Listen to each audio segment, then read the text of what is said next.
Hey Bulls and Bears, how we doing? It is Sunday, March 26th, 2023, back with another dose of economic reality. Well, we told you the contagion was not going to be contained. We told you that there was going to be contagion.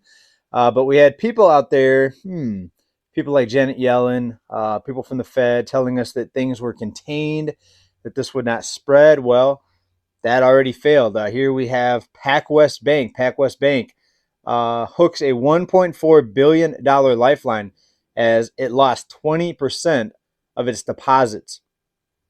So, folks, it doesn't stop here. It's going to keep going and going. Every bank that you see in existence right now is leveraged. And if enough people pull their money out of the bank, if enough people stop paying back their loans, they will fail. And that includes the 6 mega banks. Now, the thing about there's technically more than 6, but the thing about the big mega banks is they have been guaranteed a lifetime of life support, basically, that they're, of course, too big to let collapse, because that would take down the entire financial industry. And, that can't happen in an economy, in a world, but especially here in the U.S., that can't happen here where just normal life involves ever increasing amounts of debt and the capability of people borrowing money. When it comes to borrowing, the banks, they require the same thing. Look at Credit Suisse. I've got some numbers up here for the debt exposure of some of these big banks, and we're talking big global banks too. First of all, SVB, that's kind of where things got kicked off this year. SVB Bank, Silicon Valley Bank. Tech companies were having some cash problems. We know starting last fall, we saw a lot of layoffs begin in the tech industry, and therefore these companies were struggling. So they started pulling money out of their accounts.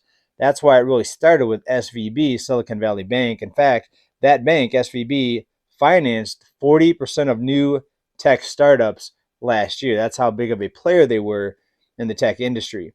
All right, but we're going to talk about these derivative exposures, the debt exposure globally, and including the U.S. banks interconnected globally with other banks. We're going to talk about Credit Suisse here. So now is a very important time to think about, is your money safe where it's at now? Remember, when banks get deposits, they don't just let the money sit there. It's not just sitting in a vault. They're loaning it out. They're also investing it. So even though you think you're sitting in cash, your cash is being used to invest in the stock market, in bonds. So you're technically, you think you're sitting in cash, but you're not, because what the bank is doing with your money's basically gone. It's invested. It's at risk. So think really close about where you want to let your money sit, during these times.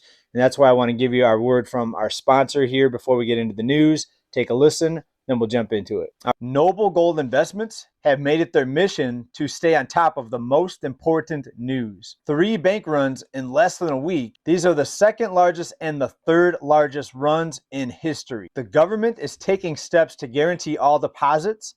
That means more money printing. Plus, the Fed is sitting on $1.2 trillion in losses on their $8.3 trillion bond portfolio. And the Fed will continue to raise interest rates even if they tank the economy. Do you know who are the only ones that are not afraid? The ones who are invested in gold with Noble Gold Investment. Gold is the most stable asset outside of any government control. Thousands have approached Noble Gold Investments to get their hands on gold. Hurry and go to bullboomgold.com to secure your wealth now and get a free 5-ounce America the Beautiful coin with each gold or silver IRA if you qualify. Go to bullboomgold.com, bullboomgold.com. You can also see the link in the description of this video and down in the comment.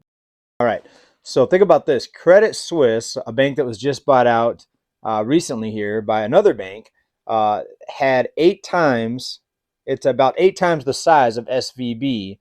UBS bought Credit Suisse for $3.2 billion. $3.2 billion. Now, when you look at that, you think that's a lot of money, $3.2 billion. The size of Credit Suisse, here's how much they had in deposits, $1.3 trillion. So how can one bank buy another bank for $3.2 billion, that's billion with a B, that has $1.3 trillion in deposits? You think, why would they sell for such a low price if they have that much deposits. That is because their debt exposure, what's known as derivatives, is mind blowing here. Credit Suisse has about 39 trillion, and this is the report that I have, the most recent report. $39 trillion in derivative exposure. That is debt, debt derivatives. 39 trillion. So why would you buy a bank for $1 trillion? Why would you pay even a penny for a bank that has that much debt? Because the debt is so much more than the deposits, about 39 times more than the amount of deposits they had. Well, that's because these banks, they feel like they can always figure out a way to maneuver the debt. You can figure out a way to prolong having to pay back this debt, to take the risk off of yourself or off of the bank, put it in other places, leverage. And imagine what you would do with your credit card and how much different your lifestyle would be if you had an unlimited credit card and there was no set date on when you had to pay it back. There was no monthly payment. You could just keep on borrowing more, thinking that someone else is going to buy the debt. So think about endless shopping sprees because you know that there's going to be a buyer for your debt somewhere. And at the end of the day, the ultimate buyer is going to be the Fed. So when you know that the Fed's back there with bailouts, unlimited liquidity, and dollars that can be created in infinite amounts, ever since the dollar got taken off the gold standard back in the early 70s, 1971, that's what it's been. It's been infinite amounts, right? So this financial scheme here is destined to fail. That's why you see all fiat currencies fail at some point. Typically, it's about 50 years. 1971 to 2021 was 50 years. So we're about at the end of the lifeline here for the U.S. dollar. So none of this is a surprise. All of us here on this channel, knew that these banks were technically insolvent, that this would come where there would be a fallout here and a dive into an economic collapse, which I think we're in right now, financial crisis 2.0, a combination of both. Many people even saying that a Great Depression is going to come out of this. You're going to see different forms of currency and transactions come about here starting this year and in the coming years. That's not going to fix the underlying problem that things cost too much and people don't make enough money. We need more production. You see, all this focus is put on how to create more money and so-called paper over the problems. And to tell people everything's okay so people don't lose confidence and rush and get their money out of the bank.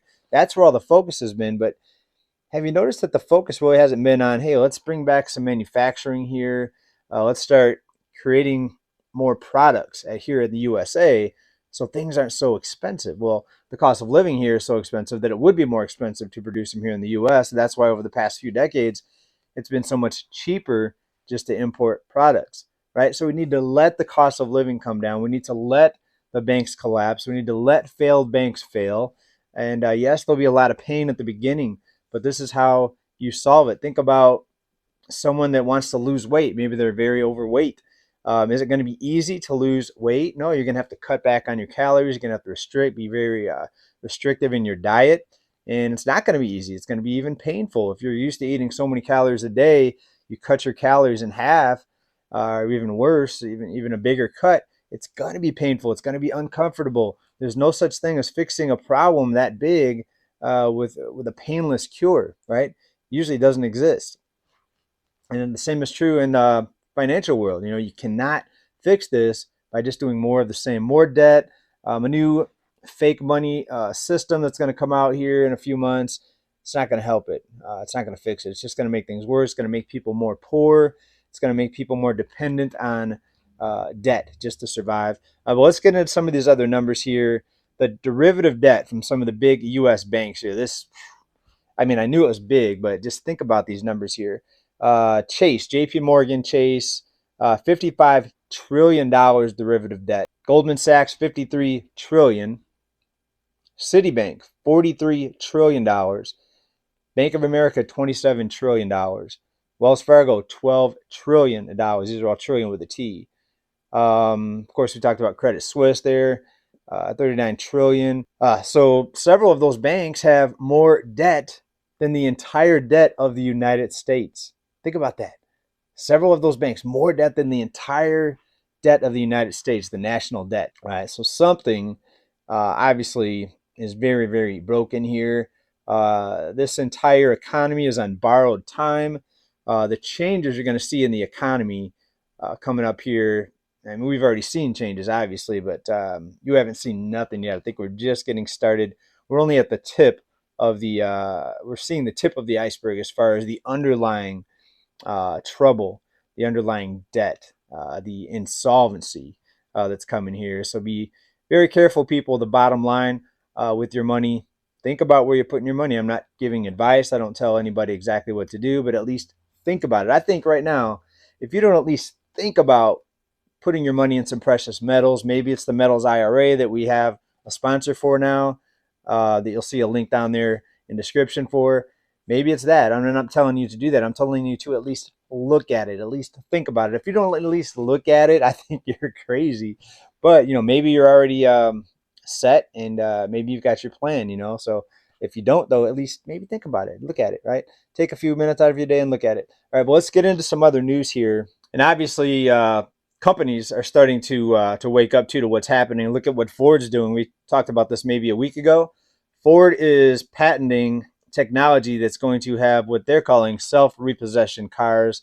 Well, they're not calling it that, but that's essentially their goal, is to make it easier to repossess vehicles. For example, you're late on your loan 60 days, your car loan 60 days late, they're going to turn off your air conditioner remotely. This is the type of technology that Ford's trying to come up with here. There's a headline here, Chicago Sun-Times.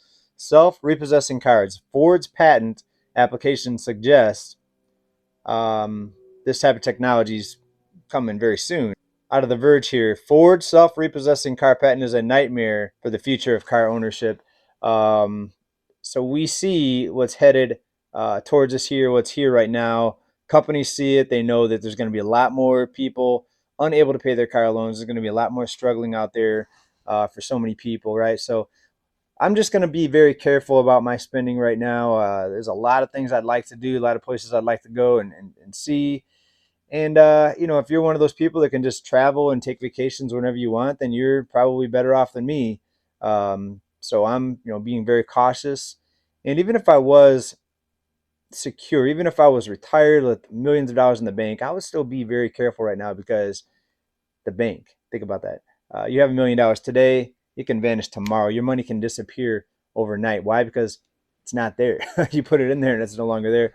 Just what we talked about at the beginning of the video. Throughout this video, the money is leveraged, it's invested elsewhere, it's it's being gambled essentially. And so this whole big this whole thing looks, some people compare this whole thing to a big casino, and it's just a matter of time before it blows up. Well, the house always wins, so we know that. So are you on the side of the house? Do you work for the house, or are you someone going in rolling the dice, trying to get your big payday and get lucky? Well, luck's going to be something that's not going to help us through this, right? It's going to take financial planning and being alert, knowing what's going on, and just try to navigate the best you can for yourself, for your family, and being on top of this type of news. I think it's going to be very, very important. So please come back to this channel for more updates as often as you can. I interact with a few of you here down in comments, and a few of you have sent me messages here thanking me and giving me tips, supporting the channel. So I really, really appreciate that. So I hope everyone's doing well. We're going to wrap this up here. Sunday report. Hope everybody's good. We'll be back Monday with another update here, and several this week. So stay tuned. And everybody, you know what I'm going to say. Keep stacking. Bye for now. Peace.